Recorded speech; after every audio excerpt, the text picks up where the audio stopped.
Good day, everybody. Heartily welcome to our show, Beyond the Weight Family Support, where we firmly believe in celebrating every single milestone in every human being's life, no matter how big it may seem or how small it may seem to society. And today, we have a very special guest, and his name is David Williamson. And he is so kind, so caring, not about himself, but for his fellow peers and for all of us as the greater and wider society and community, that he is willing to be here with us today to share his health journey and his victories as he has navigated life to now with living with autism. Yeah. So without further ado, let's just dive straight in and let us have a wonderful experience and learn from David's life experience. So heartily welcome, David, to the show. Hello, Dunza. How are you doing today? Good. Thank you to the depths of my heart. Thank you for being here. No problem. Thank you for being willing to come and share your story with us. Yeah. Your life story is very personal to you. And no, I don't take any of this for granted, David. None of this for granted, and I'm sure our audience won't take none of this for granted, and I'm sure I can thank you on behalf of them now already. Okay, so I know you must be feeling a bit nervous at this moment in time. Okay, but yeah, be nervous. Yeah. Because I know me saying don't be nervous, it doesn't matter. So be nervous, but don't forget to talk. Okay, buddy. Yeah. Right, so David, we're here to learn from your life experience. So can you, first off, I want to go straight into, can you just share a little bit about your journey living with autism and how it has shaped your health journey to date? So when I was born really premature. Some of the doctors said, "Oh, he's not going to make it," and they doubted that I was going to make it. But when I was getting out of going into secondary school, my parents went for a educational assessment for dyslexia. Came back saying, "Oh yeah, he has dyslexia, but there's something else we do not know what it is." Wow, so yes, just to pull it all together here. So life starts off for you, premature, Yep. fighting for your life. How long do you know? Has your parents shared with you how long did you spend in hospital as a baby? 99 days. That's if you're not counting the assessments after for hearing. The constant hospital visits after constant. that. My word. Yeah. And then at what age you reckon you went for your dyslexia assessment? That went for the ASD and dyslexia assessment at age 12, so that was 4 years ago. At age 12? Yeah, 4 years ago. So you lived with it for 11 plus years. Without knowing what's wrong with me, or why I was having these temper tantrums, meltdowns, anything. And were you asking yourself that questions? Just to your recollection, right? To my recollection, no, because my parents would think, "Oh, he's just at that age, so he's just having meltdowns." And at what age did you feel that was there any stage that you yourself were looking for answers of why am I having this temper tantrums or anything like that? No, not really. Just kind of lived with it. I've always been like a really good masker. Okay. Able to mask and all. So when I can mask is you can't activate it or you can't prepare for it. It just happens. Okay. When you say it just happens. Yeah, it just happens. Are you at the stage where you can kind of give us a description of what just happens? It just happens. It's hard to explain without not doing it, but just because in primary school, back in primary school, my ma would always have to fight to get learning support. Fight to get just any type of help for me. And whenever the teachers say, "Oh, do you say that?" Whenever they say, "Oh, do you need help or whatever," I'd always just mask and say, "No, I don't." And the thing with at that time, I thought that doing that was normal, but normal, what my ma says to me every day, normal is boring. Sure. So, but like, yeah, just to get a bit clarity for everyone. So when you say you were masking, were you just at the time, right? Do you feel you were aware that you're masking, or was it that you did not actually know that you needed help? I didn't know because of Correct. how good I was at doing it. Yeah. You're so good at Yeah. manipulating your way out of Yeah, it. it's little perfectionist. Little perfectionist. A little And when bit you too good at it. and when you saw things is not gonna go your way, Yeah, you just- found a way out of it. And can you describe for us maybe just what was your way out of it? My way out of it was just one, getting up, doing it, just go through it. Two, it's kind of hard because, like, obviously in the moment, you don't know whether you're gonna do it or not.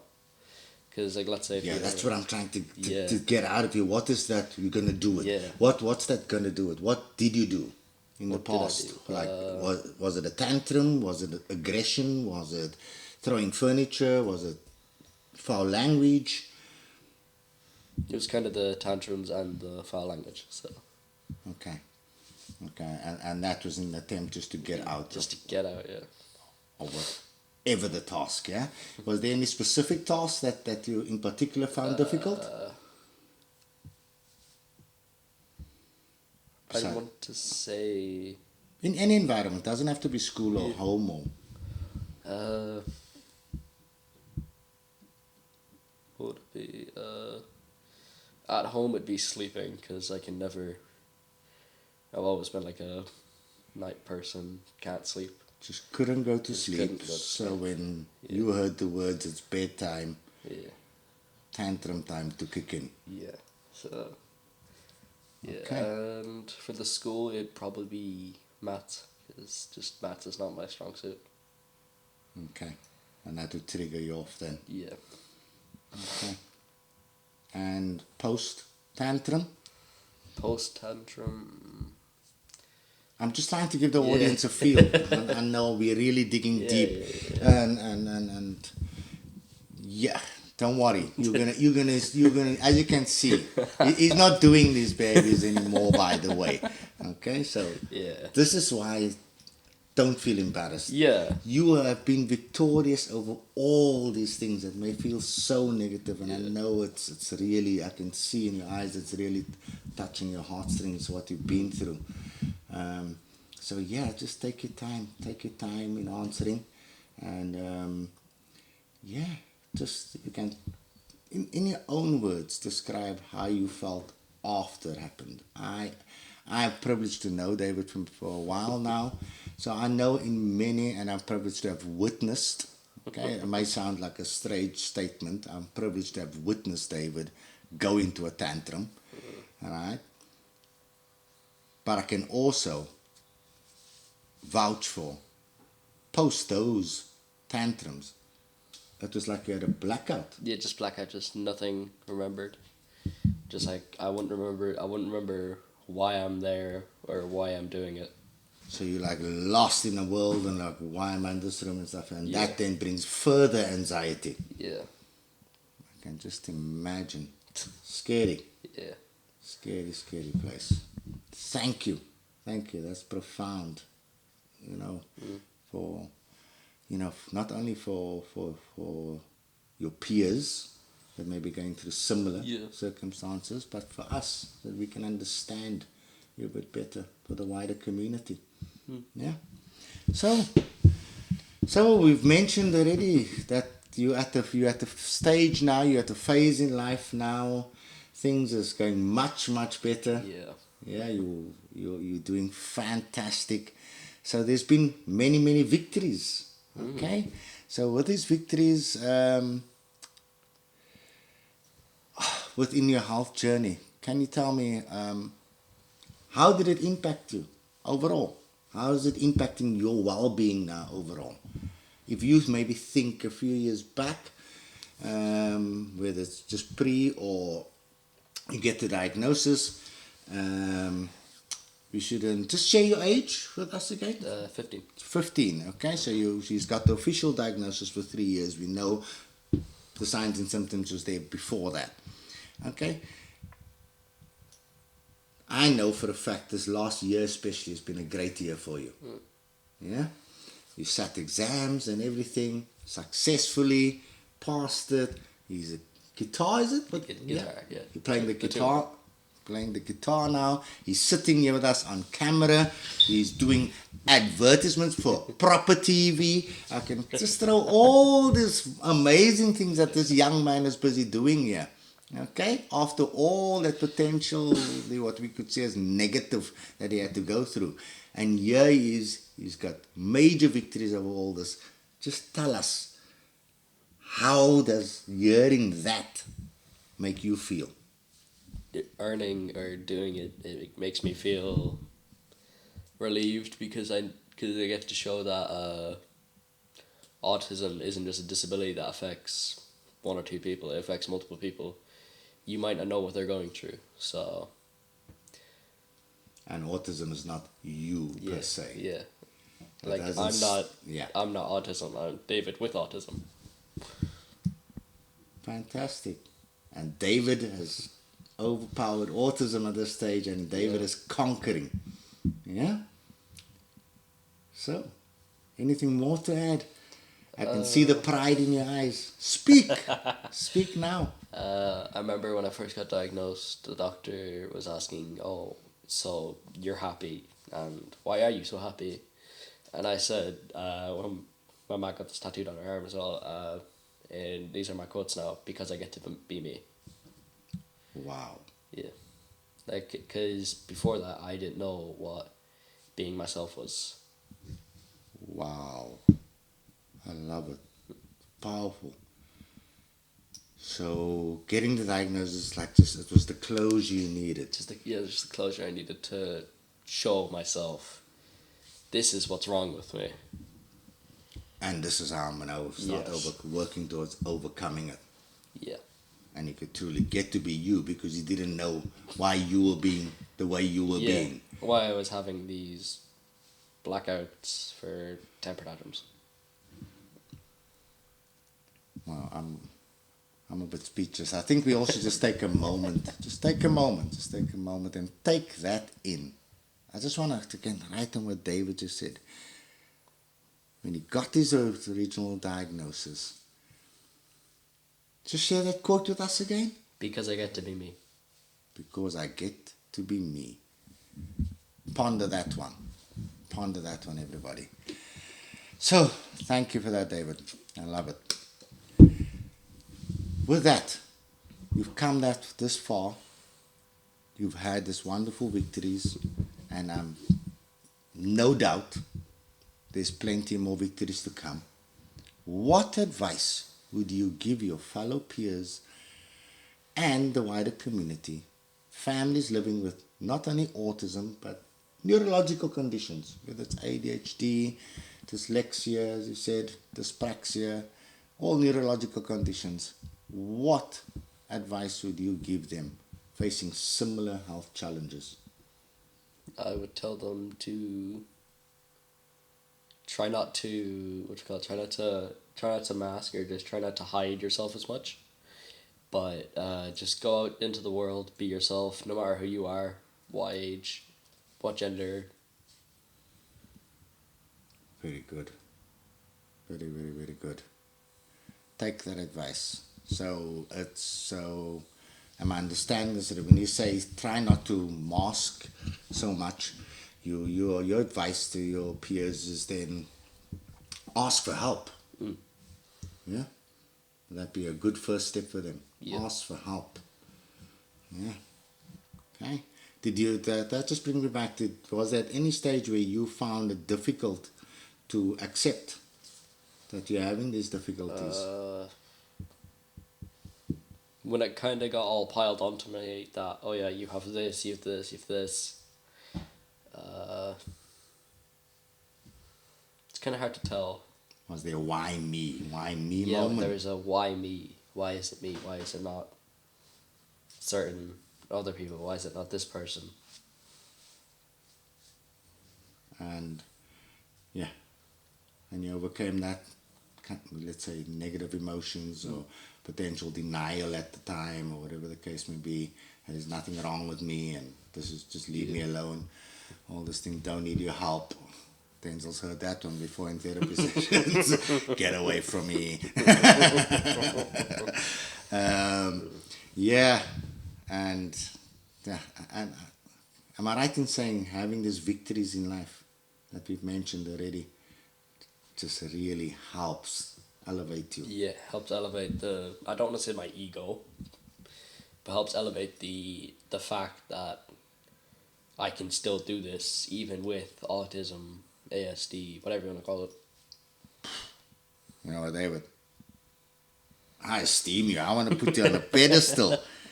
I find it difficult to achieve without autism.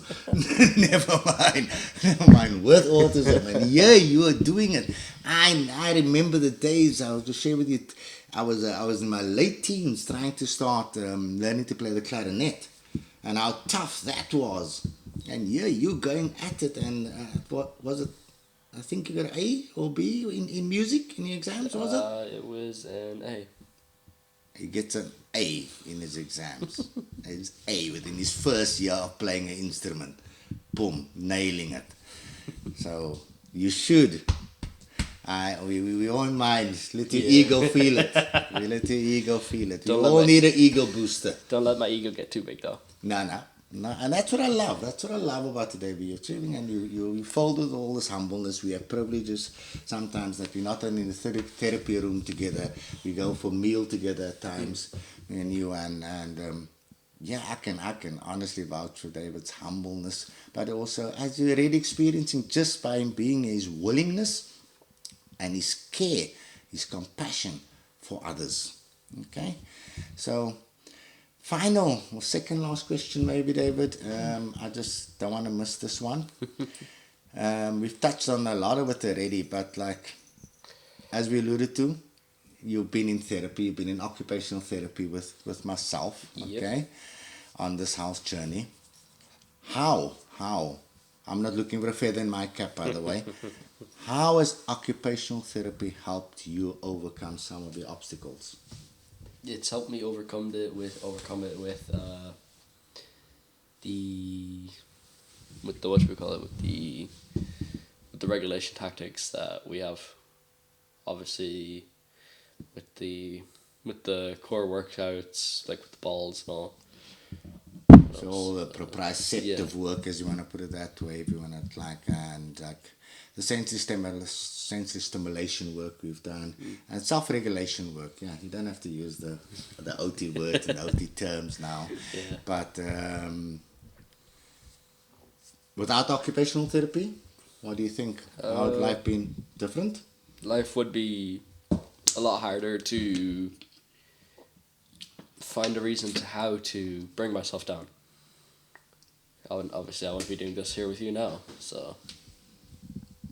Great. So occupational therapists really help you self-regulate and deal with your emotions then better. Let's put it that way. Yeah. And has contributed to obviously preventing you having further meltdowns.